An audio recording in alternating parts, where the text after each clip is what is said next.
while riding his motorcycle and was stuck in traffic for more than an hour due to the protest.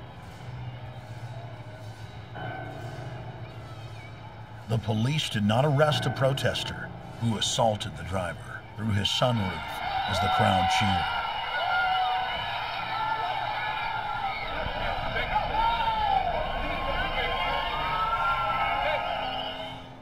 Nor did they stop the protesters as they bashed out his window and kneed, punched, and kicked his car in plain view of the police.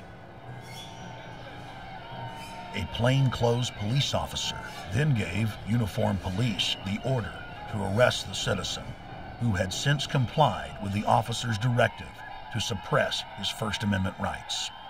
The commanding officer claps and cheers along with the predominantly foreign mob as the citizen is arrested. I wonder if the plainclothes detective knows that siding with foreigners while arresting a citizen for their political speech is treason. The man is clearly not resisting, but the Seattle police are determined to teach him that free speech is only reserved for servants and dupes of the New World Order. They said by the time they took him away, there was a huge pool of blood on the ground. The police slammed his face with full force into the concrete. The officer then grunted with exertion and drove his face forward over the street with sadistic pleasure. The plainclothes officer then allows the protesters to pose with their bleeding trophy, while the man that originally assaulted the American citizen through the sunroof cheers and says,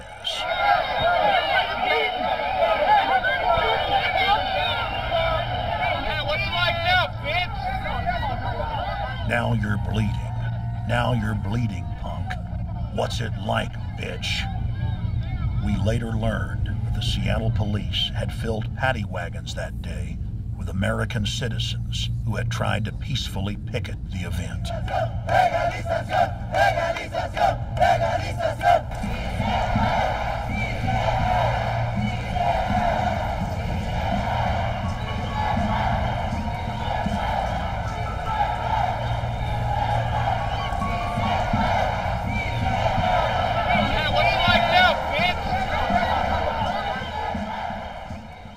When the then president of Mexico, Vicente Fox, came to Austin, Texas in 2003, the police did their job and protected free speech, unlike the traitors in Seattle. The leader of the narco-terrorist state was traveling throughout the U.S. and being welcomed at every stop by governors and mayors. Fox was in Austin ostensibly to give an award to the Austin Police Department for breaking federal law and not arresting illegal aliens.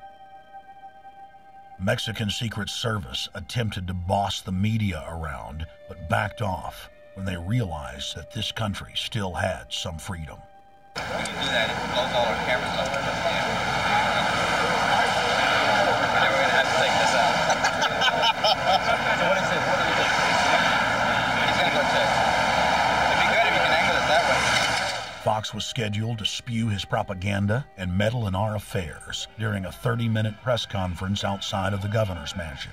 Governor Perry and Fox were forced to cut their conference short after only 2 minutes because of protesters bullhorning at the gates.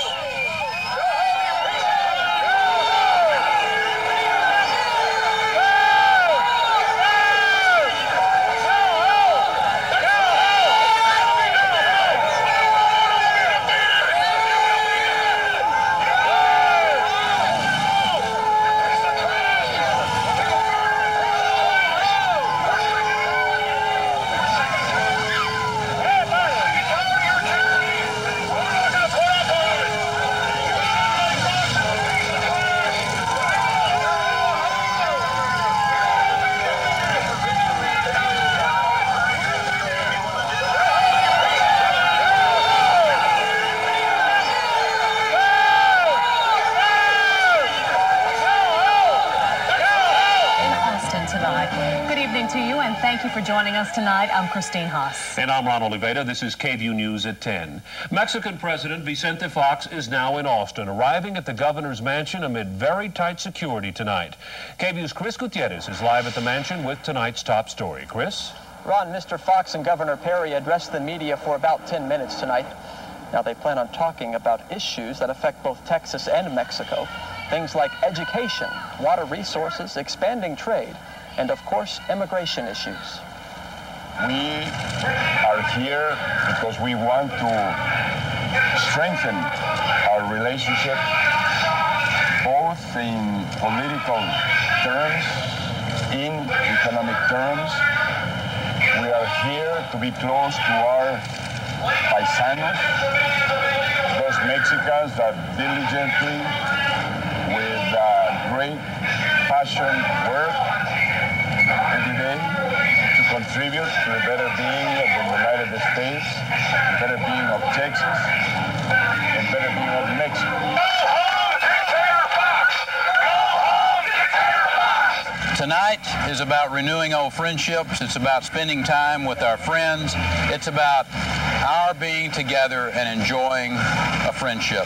We are very enthusiastic about this visit, which we know is going to be very productive because we have many issues on the agenda that we are going to have conversations upon. I am sure it's going to be a great day tomorrow. Now, that voice you heard yelling in the background during President Fox's speech was that of activist Alex Jones. Jones says he wants Perry to keep Mexican immigrants out of Texas because he thinks they're taking too many American jobs. We have record immigration, illegal immigration in the history of the world. In the history of the world. We cannot assimilate this many people. And the government is teaching them to be balkanized, whether you're from Russia or China or Mexico, to control us. It's divide and conquer, and it finally destroyed the Roman Empire, and we're following that same path now. Even after leaving office in 2006, Vicente Fox has toured the United States, calling for amnesty and North American integration.